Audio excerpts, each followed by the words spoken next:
Alright, good afternoon everybody. Welcome to the channel. My name is Ryan. Today we are going to break down the 30 Team Affinity 42 series cards, which are available in the game right now.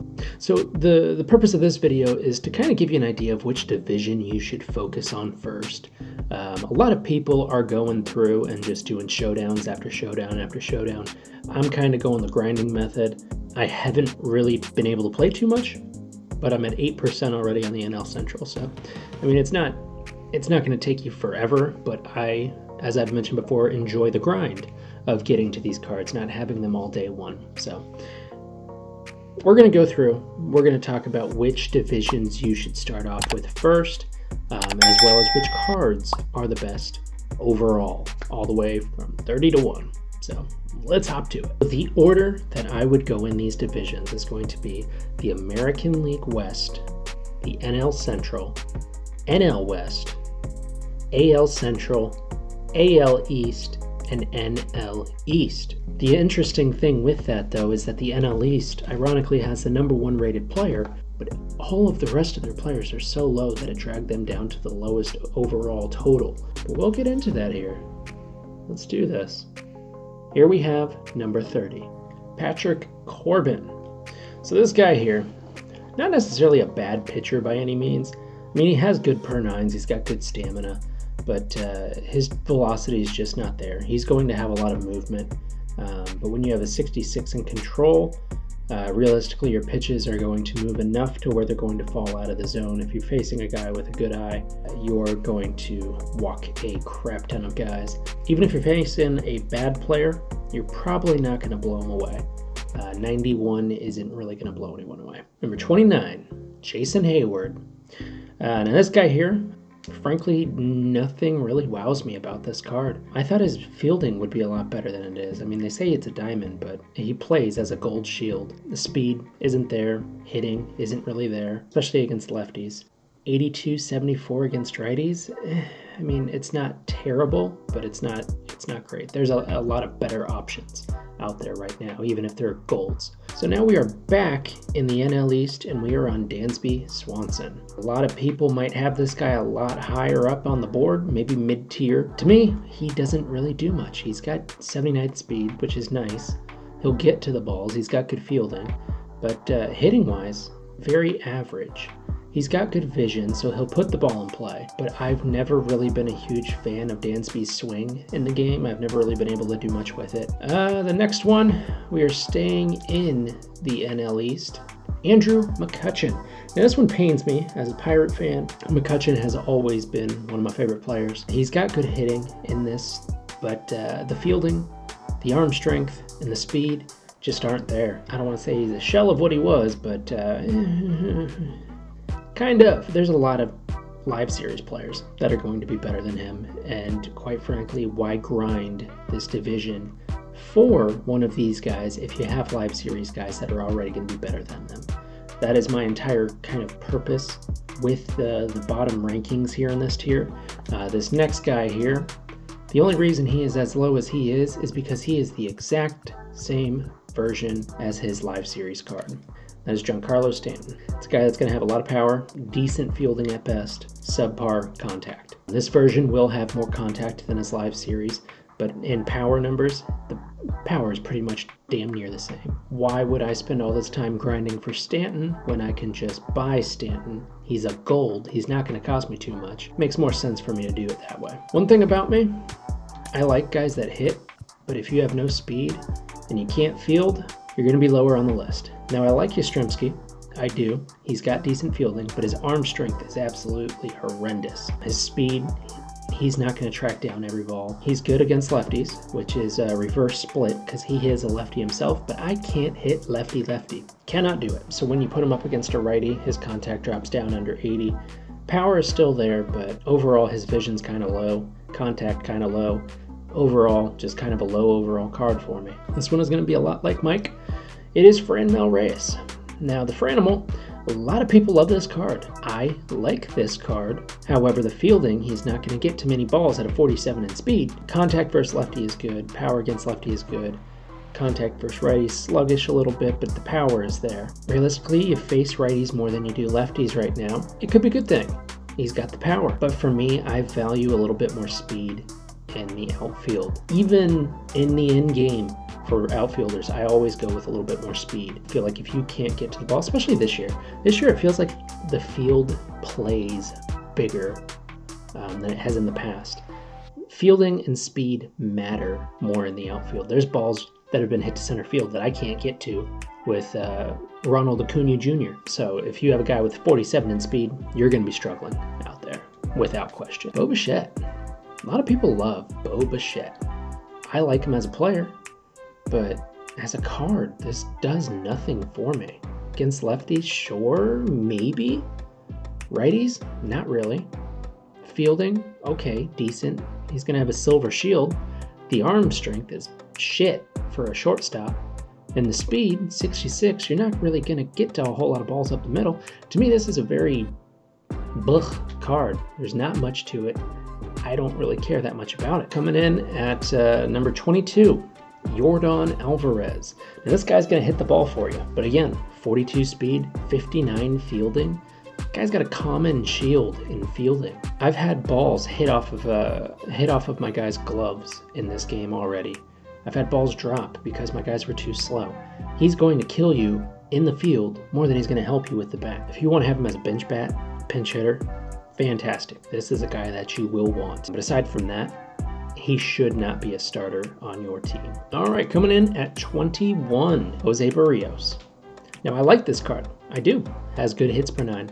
Has pretty decent Ks per 9. Has somewhat good control. The biggest issue with him is that he's a 3-pitch pitcher. Him having a 4-seamer and a 2-seamer, you can scratch one out for the other. He's a 3-pitch pitcher. Everything that I've had so far in this game has shown me that 3-pitch pitchers are going to get hit. That could be due to the fact that right now is the pre-order. A lot of people are playing the game that have played the game for a very long time. You're playing better players right now, but 3 pitches is not going to get it done for you right now. Overall, though, I do want to give this card a shot. I do like Jose Barrios. Dominic Smith. Now, I like this card. I like Dominic Smith. Fielding is a 69. His arm strength is absolute shit for a left fielder. His speed is a 38. Do not put him in the outfield. The only reason I have him ranked this high is because I would put him at first base. He is number 20. Number 19, we're going to the AL East. A lot of people are going to question this one. I'll say that right off the bat. And that is because I have Xander Bogarts. Fantastic contact, subpar power, horrendous fielding, not very good speed. Shortstop, you want somebody that's going to field the ball, without question. Xander Bogarts is not going to be the guy to do that. He's going to get hits, but he's going to cost you runs. Now we have a guy who is the exact opposite. It's another shortstop. We're going to be on a run of shortstops here. David Fletcher, coming in at number 18. Now, I do love this card. 99 fielding is fabulous. His 74 arm strength, though, hurts him, as well as his 60 in speed and his 49 power. This is basically a nerfed version of his finest card, which I really enjoyed. I did fantastic with him, but there was a period there where he went absolutely cold. His average dropped like 120 points in that time period. Without power in this game, the cards just don't play as well as they should. If you're not going to have power and you're a middle infielder, you need to at least have speed, and he does not have that. After that is another shortstop. We're going back to the AL East. This one hurts me as a Rays fan, but we are going with Willy Adames. I won't lie, this card has grown on me a little bit, being for the fact that you play righties more than you play lefties right now. You're going to have 96 contact against righties and 81 power. That's not bad numbers by any stretch of the imagination. He's got gold fielding with a 97 arm. That is good. His speed is on the lower side, but I don't know. I think his vision hurts him. His contact versus lefties, I don't like it, especially when you're a righty. I feel like you should hit lefties better. As much as I want to love this card, I just can't. I like the card art. That's something. Now, this is the number 1 card for the AL East that I have, and it's Anthony Santander. I loved this finest card. He's going to be great against lefties. He's got good power at 89. 79 power versus righties.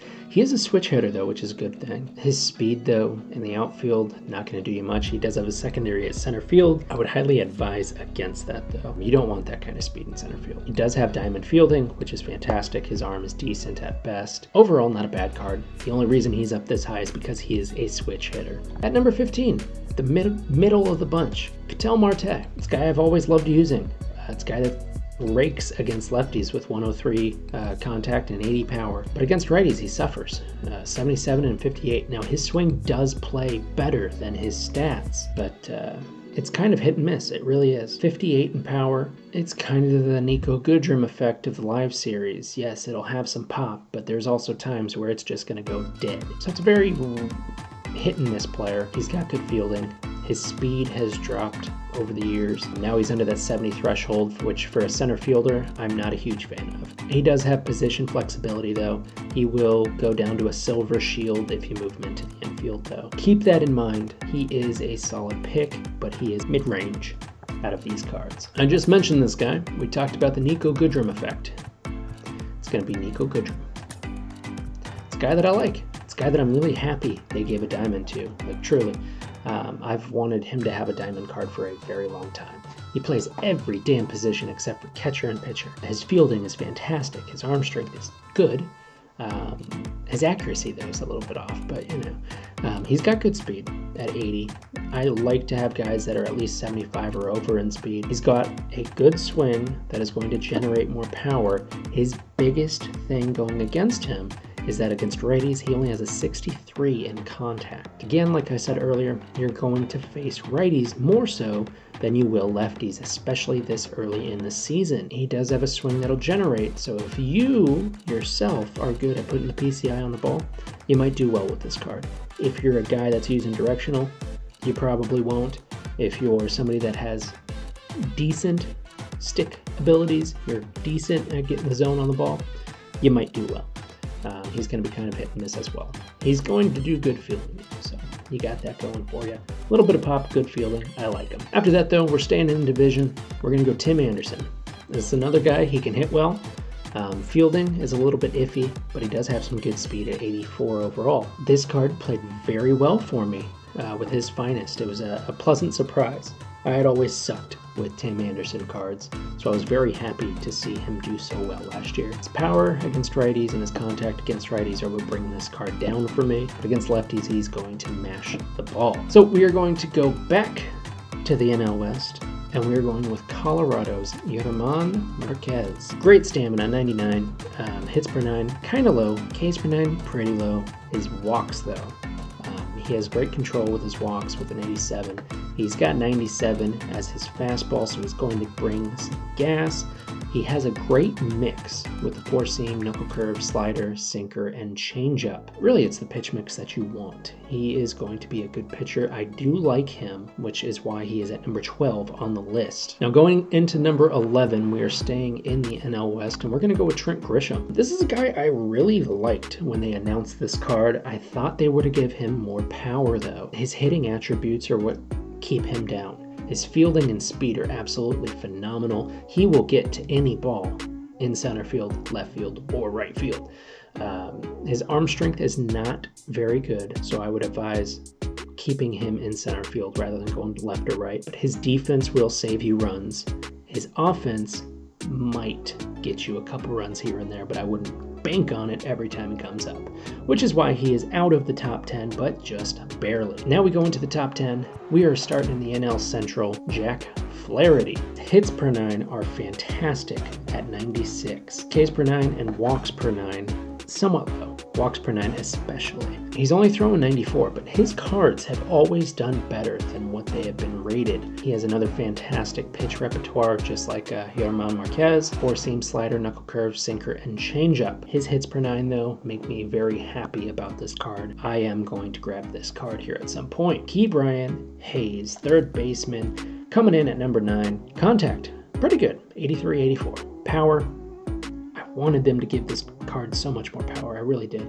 I was hoping he'd be around 80, at least out of the 60s. But the big thing with him is going to be his fielding. Third base, a lot of people will say that it's not that important to have a good fielding third baseman. But I feel like this year, from the games that I've played, it's only been in events. But defense has mattered a lot more this year than it has in the past. That is why Ke'Bryan Hayes is in the top 10. He's going to have good contact. He'll hit a couple gappers every now and then. He's got a good swing. They've kind of changed a couple stances this year, I've noticed. And he's got decent speed as a third baseman. So I am very happy about Brian Hayes. Quite frankly, he's the only bright spot we got as a Pirate fan, so woo.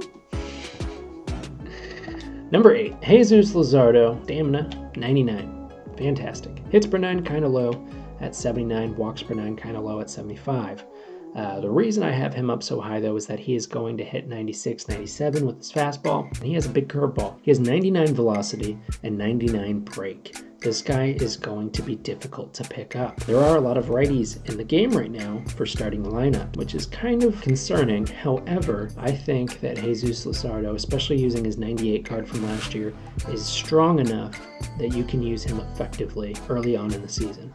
So he is number 8 for us. And number 7 overall, we have Salvador Perez. He is the only catcher on the list. He is the best catcher out of the Team Affinities. Realistically, though, his speed, not the greatest. However, it is a catcher. You don't exactly expect a lot of speed. His fielding is passable. It is not fantastic by any stretch of the imagination. His contact is low, but his power saves him, along with his vision. Now, I wanted to have this card rated a little bit lower, but realistically, you look at the first inning boss of Mike Piazza, contact, he has Salvador by quite a bit. Power is pretty much damn near identical. Salvador beats him in every fielding category, so I think it's a very good option if you don't want to go for Mike Piazza, but you want to have a good catcher that can hit right off the bat. Salvador Perez is a solid option for you. So at number 6, we have Castillo.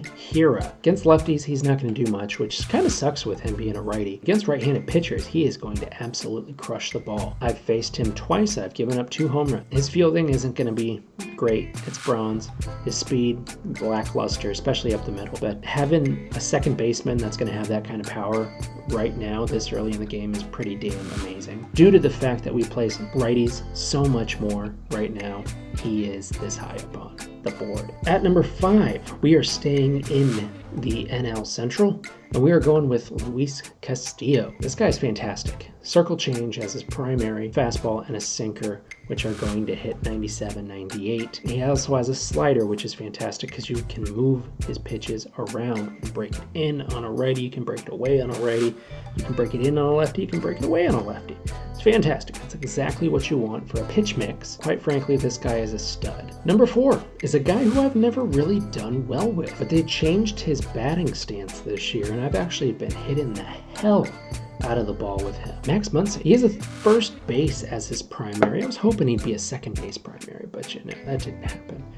He does have a second base secondary, though, so if you have a good hitting first baseman, you want to put a second baseman in who hasn't Castillo or one of them, you can have 197 as your power right off the jump. He has a fantastic swing, though. He's good against lefties and righties. He's going to have power. He's going to hit you bombs, and this is a good card to have, especially this early in the year. Number 3 overall, Joey Gallo. Now, a lot of people will have him as number 1. However, his contact and his vision hurt this card too much. That being said, his power is phenomenal. You're not going to beat it, especially this early on. And his fielding, a 95 in fielding and 99s capped out throughout the rest. I didn't think his fielding would be this high. Quite frankly, I wanted to rate him number 1 or 2, but the contact and vision just couldn't let me do it, especially with his speed.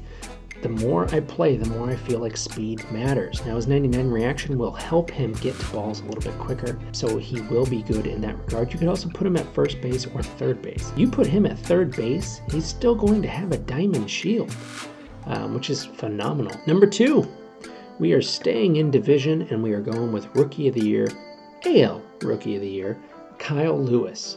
Now, the reason I had him ranked above Gallo is because he has a little bit more he doesn't have more power, but he has 95, 97. So his power is a little bit lower than Gallo's. However, you look at his contact. His contact is so much higher. His fielding is lowered, yes, but it's still a gold shield. His arm, not as strong, but his speed is going to help make up for the range that Gallo can't cover. These 2 cards are very identical, but I think the contact from Kyle Lewis gives him the slight advantage over Joey Gallo. And my number 1 overall card, coming from the division, finishing in last overall out of ranking, which is very odd. But it's Sixto Sanchez. A lot of people are going to say, what the hell are you thinking? Frankly, every time I've used a Sixto Sanchez card, he has done phenomenal. His hits per 9 and Ks per 9 are not that great at 79, but this card has so much differential in his pitches that you can keep people guessing. Having a sinker and a fastball that are going to hit 100 is phenomenal. You have a changeup that's going to drop down to 88. That's a 12-mile-an-hour difference. That's phenomenal. His curveball drops down to 84. Even better, he has movement, he has velocity. This guy will be a stud, I guarantee it. I hope you guys enjoyed the list. If you have disagreements, if you agree with any of them, let me know below. Who is it that you are going for? Who do you already have? How are they doing for you if you did? Let me know. Let's talk in the comments. As always, if you enjoyed the video, please hit like or subscribe or both. It really does help the channel out tremendously. We have a lot more planned. We'll do some pack openings and stuff like that. We'll get some ranked season going here pretty soon too. But yeah, anyways, have a great night, guys. Thank you again. Have a good one.